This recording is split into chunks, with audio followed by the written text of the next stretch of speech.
Hello all, ഇന്നത്തെ നമ്മുടെ discussion ജെഇയുള്ള ബുക്കുകളെ കുറിച്ചാണ്. അപ്പോൾ ഒരുപാട് കുട്ടികൾക്ക് നിരന്തരം കുട്ടികൾ ചോദിക്കാറുണ്ട് ഏത് ബുക്ക് പഠിക്കണം, ആ ബുക്ക് പഠിക്കണോ, ഈ ബുക്ക് പഠിക്കണോ, എത്ര ബുക്സ് പഠിക്കണം. ഇപ്പൊ റീസെന്റ് ഒരു കമന്റ് ഞാൻ കണ്ടത് എന്ന് വെച്ച് കഴിഞ്ഞാൽ 23 വർഷത്തെ PYQന്റെ ബുക്ക് വാങ്ങണോ അതോ 44 വർഷത്തെ PYQന്റെ ബുക്ക് വാങ്ങണോ എന്നൊക്കെയാണ്. അപ്പൊ ഞാൻ ചോദിക്കുന്നത് 44 വർഷത്തെ PYQ ഒക്കെ ചെയ്തു തീർക്കാൻ സമയമുണ്ടോ എന്നുള്ളതിന് നമ്മൾ എന്താ ചിന്തിക്കണം. അപ്പൊ ഈ ബുക്സ് യൂസ് ചെയ്യുന്ന സമയത്ത് നമ്മൾ വളരെ സ്മാർട്ടായിട്ട് വേണം ഡിസിഷൻസ് എടുക്കാൻ. ലോകത്തുള്ള എല്ലാ നല്ല ബുക്കും പോയി വാങ്ങി വീട്ടിൽ വെച്ചിട്ട് കാര്യമൊന്നുമില്ല, ഇതുപോലെ ഇങ്ങനെ അട്ടി കിടക്കുകയുള്ളൂ. അപ്പൊ നമ്മുടെ സമയം നോക്കി നമ്മുടെ പർപ്പസ് നോക്കിയിട്ട് വേണം നമ്മൾ ബുക്കുകൾ സെലക്ട് ചെയ്യാൻ. ഫിസിക്സിലും കെമിസ്ട്രിയിലും മാത്സിലും ജെഇക്ക് വേണ്ടിയിട്ട് കഴിഞ്ഞ വർഷങ്ങളായിട്ട് ഇൻക്ലൂഡിങ് ഞങ്ങളടക്കം യൂസ് ചെയ്തിട്ടുള്ള ബുക്കുകളെ കുറിച്ചുള്ള ഒരു റിവ്യൂ ആണിത്. കുറച്ച് എക്സ്പീരിയൻസസ് ഷെയറിംഗ് ആണ്. ഇതിൽ നിങ്ങൾക്ക് ആവശ്യമുള്ള ബുക്ക് സെലക്ട് ചെയ്തിട്ട് നിങ്ങളുടെ പഠനം തുടങ്ങാം അല്ലെ. നമുക്ക് സ്റ്റാർട്ട് ചെയ്യാം. എന്താണ് ബുക്കുകളെ കുറിച്ച് അല്ലെങ്കിൽ ബുക്ക് സെലക്ഷനെ കുറിച്ച് ഇർഷാദ് സാറിന് എന്താണ് കോമൺലി പറയാനുള്ളതാണ്? എന്നോടും ഒരുപാട് പേര് ക്ലാസ്സിൽ ചോദിക്കുന്നത്, സാർ ഏറ്റവും നല്ല ബുക്ക് ഏതാ ജെഇക്ക് പഠിക്കാൻ? അങ്ങനെ ഒരു ബുക്ക് ഇല്ല. യെസ്, നമ്മളെ ടോപ്പേഴ്സ് ഒക്കെ ഒരുപാട് ആൾക്കാർ സജസ്റ്റ് ചെയ്യുന്ന ഒരു ബുക്ക് നമ്മളും അങ്ങനെ സജസ്റ്റ് ചെയ്യും. അത്ര അല്ലാതെ പെർഫെക്റ്റ് ആയിട്ട് ഒരു ബുക്ക് ഇല്ല. ഒരു ബുക്ക് പഠിച്ചാൽ ജെഇ കിട്ടും, അല്ലെങ്കിൽ ഏതെങ്കിലും ഒരാളുടെ ക്ലാസ് കണ്ടാൽ ജെഇ കിട്ടും, അങ്ങനെയൊന്നുമില്ല. ഏറ്റവും കൂടുതൽ ബുക്ക് ആരാണോ പഠിക്കണേ അവർക്ക് ജെഇ കിട്ടും, അങ്ങനെയൊന്നുമില്ല. ഇതൊക്കെ കുട്ടികളുടെ എന്താ പറയുക എഫേർട്ട് തന്നെയാണ്. ഒരു 30% ആണ് ഒരു സ്ഥാപനത്തിലൊക്കെ പ്രൊവൈഡ് ചെയ്യാൻ കഴിയുക. ബാക്കി 70% എഫേർട്ടും സ്റ്റുഡൻസ് തന്നെ എടുക്കുന്നതാണ്. അപ്പൊ നമുക്ക് ഓരോ സബ്ജക്റ്റിലേക്ക് വരികയാണെങ്കിൽ ഇപ്പൊ ഫിസിക്സിലേക്ക് വരാം. ഫിസിക്സ് നമുക്കറിയാം ഹെവിലി പ്രോബ്ലം സോൾവിങ് ഓറിയന്റഡ് ആണ്. തിയറിയും കോൺസെപ്റ്റ് നമുക്ക് അറിയണം, അത് അപ്ലൈ ചെയ്യാനും അറിയണം. പലപ്പോഴും മാത്തമാറ്റിക്സിലെ പോലെ ജസ്റ്റ് പ്രോബ്ലംസ് ആയിരിക്കില്ല. നമ്മൾ ആ സിറ്റുവേഷൻ മനസ്സിലാക്കി ഫിഗർ വരച്ച് ഇക്വേഷൻസ് ഫ്രെയിം ചെയ്ത് ആൻസറിലേക്ക് എത്തേണ്ടി വരും. കെമിസ്ട്രി ആണെങ്കിൽ പലപ്പോഴും ഡയറക്റ്റ് ആണ്, വൺ വേർഡ് ആണ്, അല്ലെങ്കിൽ എന്താ പറയുക ഫൈൻഡ് ദി ഓഡ് വൺ ഔട്ടും അങ്ങനത്തെ ക്വസ്റ്റ്യൻസ് ഒക്കെ വരാറുണ്ട്. ഇവിടെ അതിനുള്ള സാധ്യത കുറവാണ്. അതുകൊണ്ട് തന്നെ ജെഇക്ക് പ്രിപ്പയർ ചെയ്യുന്ന കുട്ടികളുടെ എനിക്ക് തോന്നുന്നു ഒരുപാട് ആളുകളുടെ ഡിഫിക്കൽട്ട് സബ്ജക്ട് എന്ന് പറയുന്നത് പലപ്പോഴും ഫിസിക്സ് ആയിട്ടാണ് വരാറുള്ളത്. ഫിസിക്സിന് വേണ്ടിയുള്ള ബുക്കുകൾ ഏറ്റവും കൂടുതലായിട്ട് നമ്മൾ ആദ്യം തന്നെ നമ്മുടെ NCERT ടെക്സ്റ്റ് ബുക്ക് കമ്പയർ ചെയ്യുകയാണെന്നുണ്ടെങ്കിൽ NCERT ടെക്സ്റ്റ് ബുക്ക് മുഴുവനായിട്ട് പൊതുവെ ആരും വായിക്കാറില്ല.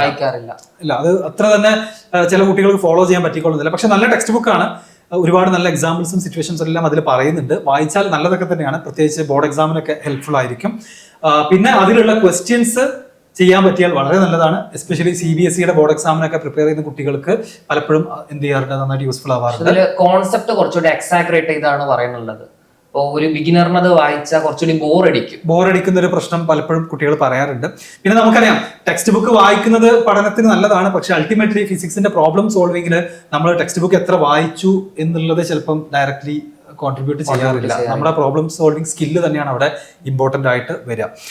പിന്നെ വരുന്നത് എന്താ വെച്ചാൽ പലപ്പോഴും ജെഇ മെയിന് ചില ക്വസ്റ്റ്യൻസ് ഒക്കെ NCERTയിൽ നിന്ന് ചെറിയ വേരിയേഷൻ വരുത്തിയിട്ട് വരാറുണ്ട്. അപ്പൊ NCERTയിലുള്ള ക്വസ്റ്റ്യൻസ് നിങ്ങൾ സ്കൂൾ പഠനത്തിന്റെ കൂടെ തന്നെ കൊണ്ടുപോകുകയാണെന്നുണ്ടെങ്കിൽ അത് ബോർഡ് എക്സാമിനെയും ഹെൽപ്പ് ചെയ്യും, ജെഇക്കും ഡെഫിനറ്റ്ലി ഹെൽപ്ഫുൾ ആയിരിക്കും. എക്സസൈസിലൊക്കെ ചെന്ന് കഴിഞ്ഞാൽ നല്ല ലെവൽ കൂടി ക്വസ്റ്റ്യൻസ് അടക്കം ഉണ്ട്. അത് ചെയ്യാൻ പറ്റി കഴിഞ്ഞാൽ എന്താണ് വളരെ നല്ലതാണ്. ഒരുപാട് ഏരിയാസ് കവർ ചെയ്യും. ഇതാണ് NCERTയിലെ ഫിസിക്സിനെ കുറിച്ച് പറയാനുള്ളത്. രണ്ടാമതായിട്ട് ഏറ്റവും ഫേമസ് ആയിട്ടുള്ള നമ്മുടെ concepts of physics by HC Verma. പണ്ടത്തെ IITയിലെ പ്രൊഫസറാണ്. 2 വോള്യം ആയിട്ടുണ്ട്. അപ്പൊ ഈ ബുക്കിനെ കുറിച്ച് പറയുകയാണെന്നുണ്ടെങ്കിൽ ഇത് ആക്ച്വലി എൻട്രൻസ് എക്സാമിന് വേണ്ടിയിട്ടല്ല ഉണ്ടാക്കിയത്. ഫിസിക്സിന്റെ കോൺസെപ്റ്റ് പഠിപ്പിച്ചു കൊടുക്കാൻ വേണ്ടിയിട്ട് +1 +2 ലെവലിലുള്ള ഒരു ടെക്സ്റ്റ് ബുക്കാണ്. അതിൽ കുറച്ച് MCQs HC വർമ്മ ഇൻക്ലൂഡ് ചെയ്തിട്ടുണ്ട് എന്നുള്ളത് മാറ്റി നിർത്തി കഴിഞ്ഞാൽ ഇതൊരു എൻട്രൻസ് എക്സാമിന്റെ ബുക്കല്ല.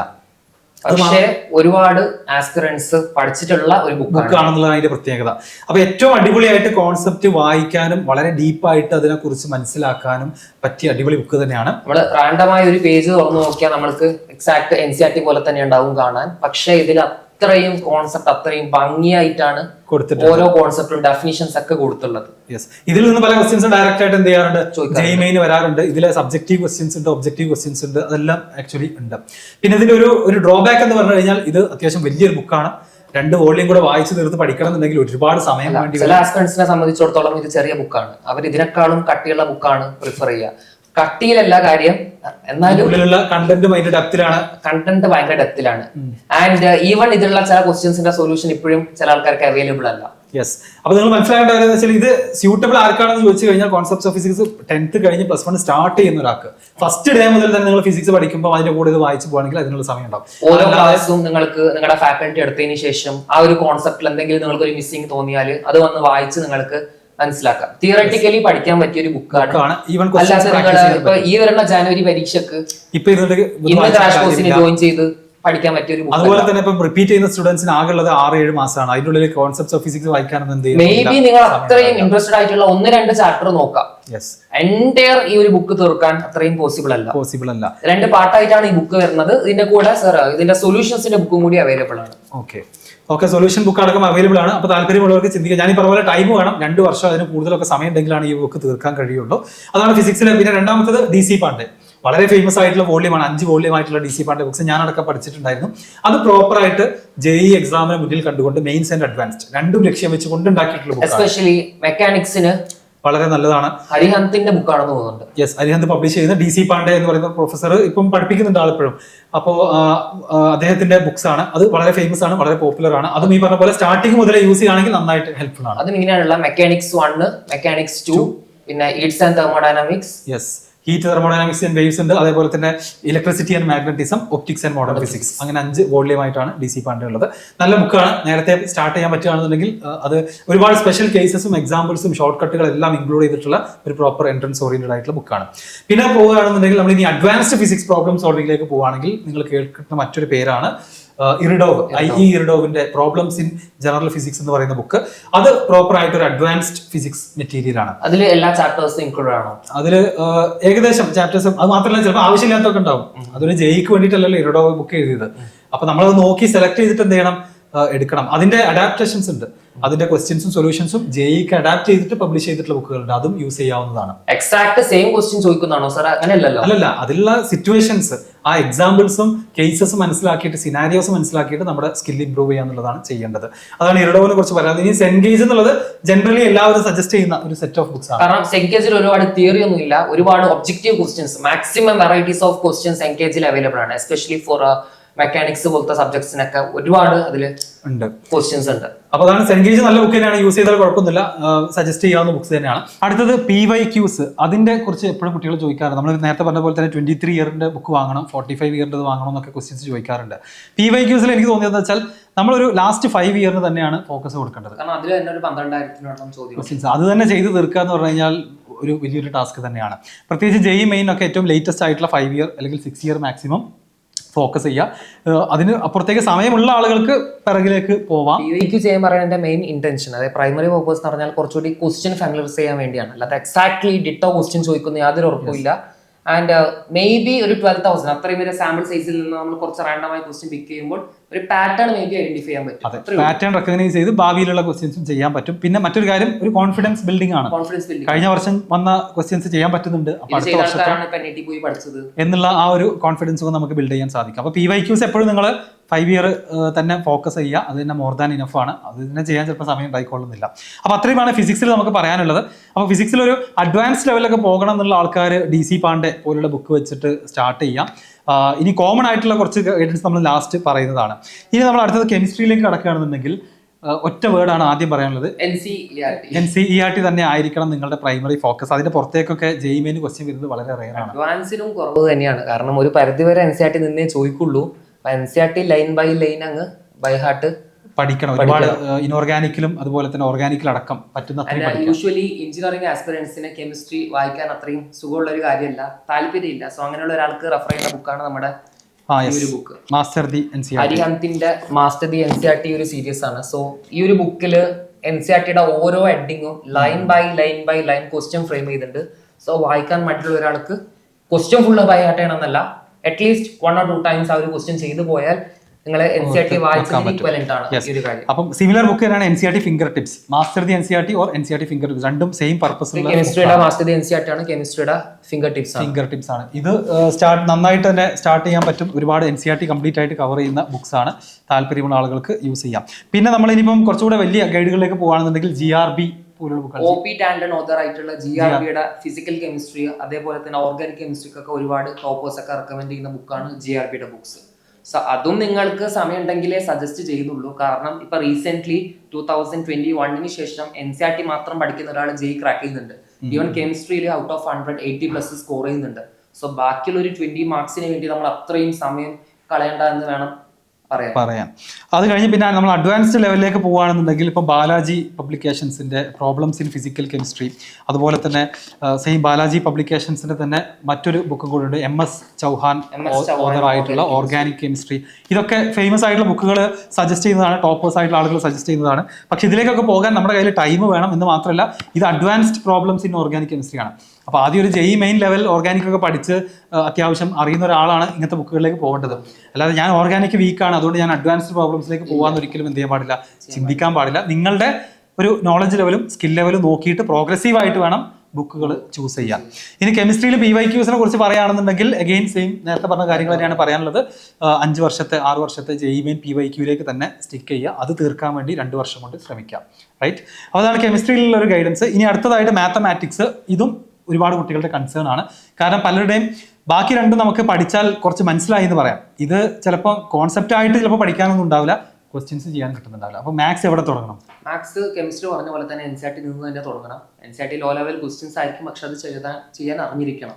എസ്പെഷ്യലി ട്രിഗ്നോമെട്രി, ഡെഫിനിറ്റ് ഇന്റർവെൽ പോലത്തെ ചാപ്റ്റർ ഒക്കെ അവിടെ നിന്ന് ചെയ്താലേ പിന്നെ ഞങ്ങളുടെ വലിയ ചോദ്യത്തിലോട്ട് പോകാൻ പറ്റുള്ളൂ. അത് ഡയറക്ട്ലി എന്തായാലും ചോദിക്കൂല, പക്ഷെ അവിടെ വെച്ച് വേണം നമ്മൾ തുടങ്ങാൻ. എന്നിട്ട് മാത്സ് നമ്മൾക്ക് അറിയാം, ഒരിക്കലും തിയറി ഒന്നും ചോദിക്കൂല, ഓൺലി പ്രോബ്ലംസ്. സോ അത് കഴിഞ്ഞ ശേഷം നമ്മൾ പറഞ്ഞ പോലെ ഹരിഹന്ത് അല്ലെങ്കിൽ MTGയുടെ ഫിംഗർ ടിപ്സ് അല്ലെങ്കിൽ മാസ്റ്റർ NCERT മാക്സിമം പ്രാക്ടീസ് ചെയ്യുക. സിമ്പിൾ ആയിട്ടുള്ള ലോ ലെവൽ പ്രോബ്ലംസ് മാക്സിമം നമുക്ക് ചെയ്യാൻ പറ്റും. അത് കഴിഞ്ഞ് നമ്മൾക്കൊരു ലെവലിലോട്ട് നമ്മുടെ ഇതെത്തി എന്ന് നമുക്ക് മനസ്സിലായി കഴിഞ്ഞാൽ പിന്നെ നമുക്ക് അത് കഴിഞ്ഞ് നമ്മളെല്ലാവരും റെഫർ ചെയ്യുന്ന ബുക്കാണ് സെങ്കേജ്. അത്യാവശ്യം അടിപൊളി ബുക്കാണ്. ഒരുപാട് വെറൈറ്റീസ് ഓഫ് ന്യൂമറിക്കൽസ് നമ്മൾക്ക് ആ ഒരു ബുക്കിൽ നിന്ന് കിട്ടും. ആൻഡ് പിന്നെ നമ്മുടെ അരിഹന്തിന്റെ ഒരു 5 ബുക്ക് സീരീസ് ഉണ്ട്. എനിക്ക് ടോട്ടൽ പ്ലേ വിത്ത് ഗ്രാഫ് അടക്കം 7 ബുക്സ് ടോട്ടൽ വരുന്നുണ്ട്. അഡ്വാൻസ്ഡ് എക്സാമിനടക്കം JEE അഡ്വാൻസ്ഡ് വരെ പഠിക്കാൻ പറ്റുന്ന അരിഹന്തിന്റെ സീരീസ് ആണ്. സ്കിൽസ് ഇൻ മാത്തമാറ്റിക്സ് ആണ് സീരീസിന്റെ പേര്. അപ്പൊ അതില് coordinate geometry, differential calculus, integral calculus, trigonometry, separate volumes ആയിട്ട് ബുക്സ് അവൈലബിൾ ആണ്. പക്ഷെ അവിടെയും കുറച്ചുകൂടി തിയറി ഫോക്കസ് ചെയ്തിട്ടുണ്ട്. അതായത് തീരെ തിയറി അറിയാത്ത ഒരാൾക്ക് അല്ലെങ്കിൽ ക്ലാസ് മിസ്സായ ആൾക്കാർക്കൊക്കെ അത് റെഫർ ചെയ്യാം. അല്ലാതെ തിയറി വെറുതെ പിന്നെയും ചെയ്തിട്ടുണ്ട്. മാക്സിമം ക്വസ്റ്റ്യൻ തന്നെയാണ് നമ്മൾ ചെയ്ത് നോക്കേണ്ടത്. പിന്നെ കുറെ പേര് ചോദിക്കണം, സർ RD ശർമ്മ റെഫർ ചെയ്യണമെന്ന്. RD ശർമ്മ ഒരു കാലത്ത് നല്ല ബുക്കൊക്കെ ആയിരുന്നു, പക്ഷേ ഇപ്പൊ നമ്മുടെ JEEയുടെ സിലബസ് ഒരുപാട് കട്ട് ഷോട്ട് ചെയ്തിട്ടുണ്ട്. സോ അതിൽ കുറെ എക്സാഗ്രേറ്റഡ് ടോപ്പിക്സും ആവശ്യമില്ലാത്ത കുറെ എക്സ്ട്രാ ടോപ്പിക്സ് ഉണ്ട്. സോ നമ്മളത് പഠിച്ചാൽ ലിറ്ററലി കൺഫ്യൂസ്ഡ് ആയി പോകും. സോ അതുകൊണ്ട് കുറച്ച് സിലബസിൽ മാക്സിമം ഫോക്കസ് ചെയ്യാന്നുള്ളത് തന്നെയാണ് ശ്രദ്ധിക്കേണ്ടത്. അപ്പോൾ അതാണ് RD ശർമ്മയെ കുറിച്ച് പറയാനുള്ളത്. സെൻഗേജ്, അരിഹന്ത് സീരീസ്, ഈ കാര്യങ്ങളെല്ലാം തന്നെയാണ് മാത്തമാറ്റിക്സിലെ ഫേമസ് ആയിട്ടുള്ള ബുക്കുകൾ. മാത്സിൽ നമുക്കറിയാം പ്രോബ്ലം സോൾവിങ് തന്നെയാണ് വേണ്ടത്. അത് ഏത് ബുക്കാണെന്നുണ്ടെങ്കിലും നമ്മൾ ചെയ്യേണ്ടത് എന്തായിരിക്കണം? പ്രോബ്ലം സോൾവിങ് ആയിരിക്കണം. വെറുതെ വായിച്ചുകൊണ്ട് കാര്യമില്ല. ഇതിൽ എടുത്ത് പറയേണ്ട ഒരു ബുക്ക് മാത്തമാറ്റിക്സിൽ JEE ലെവലിൽ നന്നായിട്ട് സ്കോർ ചെയ്യണമെന്നുണ്ടെങ്കിൽ നമ്മൾ ഗ്രാഫുകളെ കുറിച്ചുള്ള ഡീപ്പ് നോളജും സ്കിൽസും വേണം. അതിനാണ് നമ്മൾ നേരത്തെ പറഞ്ഞ play with graph. Play with graph നമുക്ക് for example limits, continuity, differentiability അല്ലെങ്കിൽ കോണിക് സെക്ഷൻ ഇതുപോലത്തെ അല്ലെങ്കിൽ ഡെഫിനിറ്റ് ഇന്റഗ്രൽ ഇതുപോലത്തെ ക്വസ്റ്റ്യൻസ് ഒക്കെ ചെയ്യണമെങ്കിൽ അത്യാവശ്യം ഗ്രാഫിക്കൽ അപ്രോച്ച് നമ്മൾക്ക് ആവശ്യമുണ്ട്. സോ പ്ലേ വിത്ത് ഗ്രാഫ് അത്യാവശ്യം നിങ്ങൾ 11th തൊട്ട് കയ്യിൽ വെക്കുക. ഓരോ ചാപ്റ്റർ എടുക്കുമ്പോൾ അതനുസരിച്ച് റെഫർ ചെയ്യുക, അല്ലെങ്കിൽ കാൽക്കുലസ് ഒക്കെ സ്റ്റാർട്ട് ചെയ്യുമ്പോൾ ഭയങ്കര യൂസ്ഫുൾ ആയിരിക്കും. അപ്പോൾ ഗ്രാഫുകളുടെ ട്രാൻസ്ഫോർമേഷൻസ്, അതുപോലെ തന്നെ ഗ്രാഫുകളുടെ ഇക്വേഷനിൽ ചേഞ്ച് വന്നു കഴിഞ്ഞാൽ ഗ്രാഫിൽ എന്ത് മാറ്റം വരും, പോളിനോമിയൽസിനെയും ക്വാഡ്രാറ്റിക് ഇക്വേഷൻസിനൊക്കെ മനസ്സിലാക്കാൻ ആക്ച്വലി ഈ ബുക്ക് അടിപൊളിയാണ്. ഒരുപാട് ക്വസ്റ്റ്യൻ നമുക്ക് എന്ത് ചെയ്യാൻ പറ്റും, ഓൾജിബ്ര ഒന്നും യൂസ് ചെയ്യാതെ ഗ്രാഫ് വെച്ചുകൊണ്ട് മാത്രം എന്ത് ചെയ്യാൻ പറ്റും, കറക്റ്റ് ആൻസറിലേക്ക് എത്താൻ പറ്റും. കോർഡിനേറ്റ് ജോമെട്രി, സ്ട്രൈറ്റ് ലൈൻസിലൊക്കെ 2 പോയിന്റ് കൂടെ സബ്സ്റ്റിറ്റ്യൂട്ട് ചെയ്ത് കൊടുക്കുക, അങ്ങനെ ചെയ്ത് കൊടുക്കുക. ഇതൊക്കെ വെച്ച് നമുക്ക് ഒരുപാട് ക്വസ്റ്റ്യൻ ചെയ്യാൻ പറ്റും. അപ്പോൾ ഇതാണ് 3 സബ്ജക്റ്റിലെയും ഏറ്റവും ഫേമസ് ആയിട്ടുള്ള, പോപ്പുലർ ആയിട്ടുള്ള ബെസ്റ്റ് ബുക്സ് എന്നറിയപ്പെടുന്ന കൂട്ടത്തിൽ കുറച്ചെണ്ണം നമ്മൾ ഡിസ്കസ് ചെയ്തു. ഇത് തന്നെ മോർ ദാൻ ഇനഫ് ആണ്. ഇതിന്റെ പുറത്തേക്കൊന്നും നിങ്ങൾ ശരിക്കും പോകേണ്ട ആവശ്യമില്ല. ഇനി കോമൺ ആയിട്ട് ലാസ്റ്റ് ആയിട്ട് പറയാനുള്ളത്, നിങ്ങളൊരു +1 +2 പ്രോപ്പറായിട്ട് ഫോളോ ചെയ്ത് പഠിക്കുന്ന ഒരു സ്റ്റുഡൻ്റ് ആണെന്നുണ്ടെങ്കിൽ നിങ്ങൾ ആദ്യം ട്രസ്റ്റ് ചെയ്യേണ്ടത് കോച്ചിങ് മെറ്റീരിയൽസിനെ തന്നെയാണ്. അപ്പോൾ ഈ ഒരു ബുക്ക് എടുത്താൽ തന്നെ ആക്ച്വലി 2 വർഷം നിങ്ങൾക്ക് ചെയ്ത് പഠിക്കാവുന്നതിലധികം നമ്മുടെ സ്റ്റുഡൻസിന് ഞങ്ങളുടെ മെറ്റീരിയൽ ആക്ച്വലി ക്വസ്റ്റ്യൻസ് ഉണ്ട്.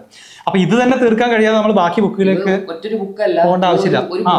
ഇത് ആക്ച്വലി ഒരു മൊഡ്യൂളാണ്. നമുക്ക് +1 and +2 ടോട്ടൽ 18 മൊഡ്യൂൾസ് ഉണ്ട് ഇതുപോലത്തെ. അപ്പോൾ ഒന്ന് ഇമാജിൻ ചെയ്യുക, 18 മൊഡ്യൂൾസ് എല്ലാം കൂടെ സ്റ്റാക്ക് ചെയ്ത് കഴിഞ്ഞാൽ അത് തന്നെ ഇനഫ് ആണ്, മോർ ദാൻ സഫീഷ്യൻ്റ് ആണ്.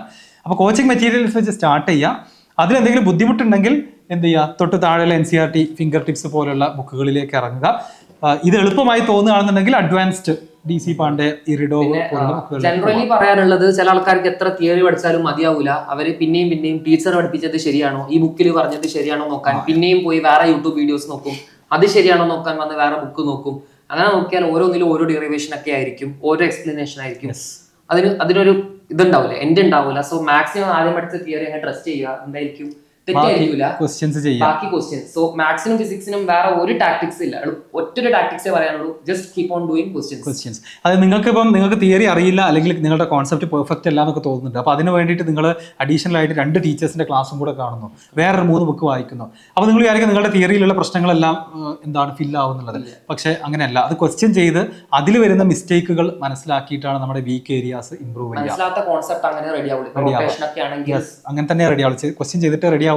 എന്ന് മാത്രമല്ല ഫൈനൽ എക്സാമിന് 3 മണിക്കൂർ എന്താ നമുക്ക് ചെയ്യാനുള്ളത്, ക്വസ്റ്റ്യൻ ചെയ്യാന്നുള്ളത് തന്നെയാണ്. അപ്പൊ അത് തന്നെയാണ് നമ്മൾ എത്ര തിയറി പഠിച്ചു എന്ന് ആരും ചോദിക്കണില്ല. സോ മാക്സിമം ക്വസ്റ്റ്യൻ ഇങ്ങനെ ചെയ്തുകൊണ്ടിരിക്കുക. നമ്മൾ ഒരുപാട് വീഡിയോസിൽ പറഞ്ഞിട്ടുണ്ട്, ഒരു ചാപ്റ്ററിൽ നിന്ന് അറ്റ്ലീസ്റ്റ് 100-200 ക്വസ്റ്റ്യൻസ് എങ്കിലും നമ്മൾ ചെയ്ത് പ്രാക്ടീസ് ചെയ്യണം, പഠിക്കുന്നതിന്റെ കൂടെ ചെയ്തു പോകണം.